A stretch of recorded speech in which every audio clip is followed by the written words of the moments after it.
nous ne parlons forcément pas de la même Europe. Nous pensons d'abord à la France. Tout le monde parle de l'Europe. Mais c'est sur la manière de faire cette Europe que l'on ne s'entend plus.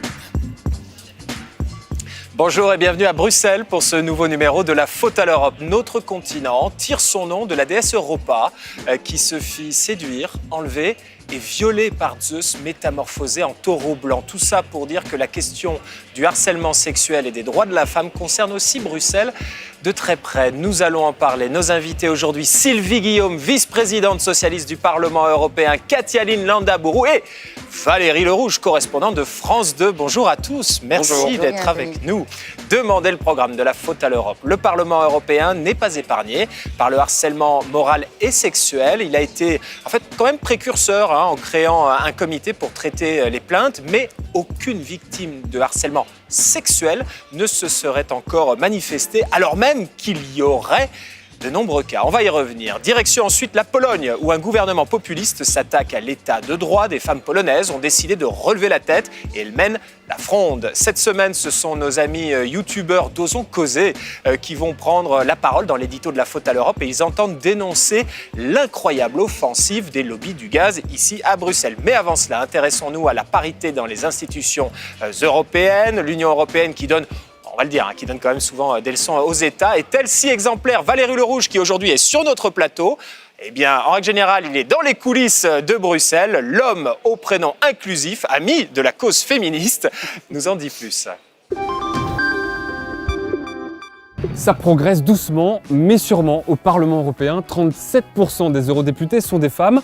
C'était 26% il y a 20 ans. Quand on regarde dans le détail des États membres, il y a des disparités bien sûr et des surprises. C'est Malte, l'État le plus méditerranéen de l'Union, qui envoie le contingent le plus féminin. 2/3 de ses députés sont des femmes, suivis de l'Irlande, la Finlande ou la Suède. A l'inverse, ce sont les pays de l'Est qui ont les bataillons les plus masculins, la République tchèque, la Hongrie ou encore la Lituanie qui ne compte qu'une seule femme parmi ses 11 députés.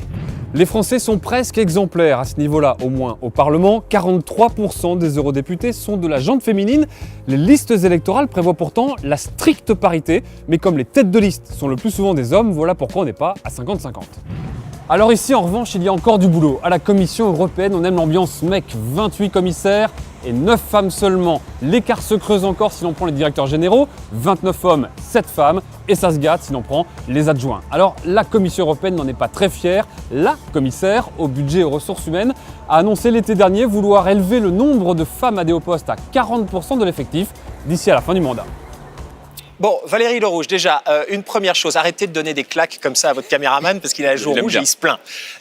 Ambiance mec, alors ce club de mecs, ça sent un peu la salle de sport à la Commission européenne. Bah oui, quand on regarde la photo de groupe, la photo de famille d'ailleurs, elle est assez navrante. Il y a par l'italienne, Federica Mogherini qui est juste à côté de M. Juncker.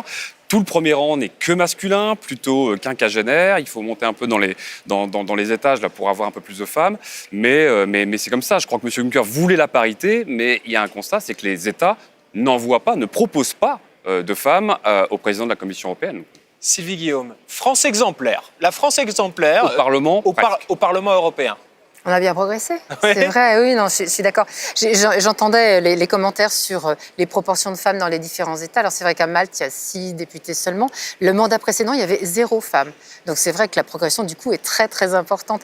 Oui, mais je crois que le fait qu'on bénéficie aussi d'une pratique plus ancienne des pays nordiques sur la parité, ça fait que ça a un impact aussi sur nous.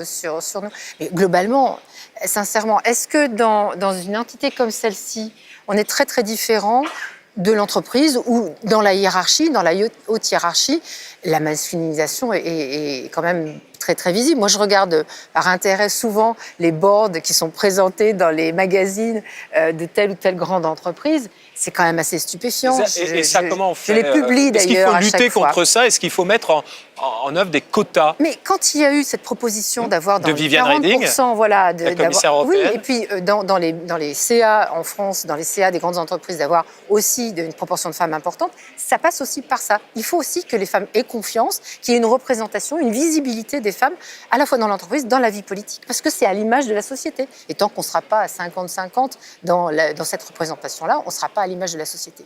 Surtout qu'a priori, dans les diplômés, ceux qui sortent des grandes universités, des universités tout court, on est à 50-50. Il y a même peut-être un peu plus de femmes que d'hommes, hein, je crois. Mais je crois que pour rebondir sur ce que disait Sylvie Guillaume, je crois que la prochaine étape, ça passera pas par des mesures politiques, même si elles restent nécessaires et on a besoin encore d'un arsenal législatif. Je crois qu'il faut arriver à promouvoir une véritable révolution culturelle dans le camp des hommes, certes, mais aussi, je dirais, et surtout dans le camp des femmes. Moi, je l'observe dans mon métier et je me rends compte que quand on veut interviewer quelqu'un, les femmes sont beaucoup plus réticentes à parler, par exemple, devant une caméra, s'ils ne sont pas complètement spécialistes. C'est-à-dire qu'elles s'estiment non légitimes pour traiter d'un sujet. Alors que le nombre d'hommes qui s'improvisent spécialistes... Absolument. Et puis même sur ce plateau, je veux dire...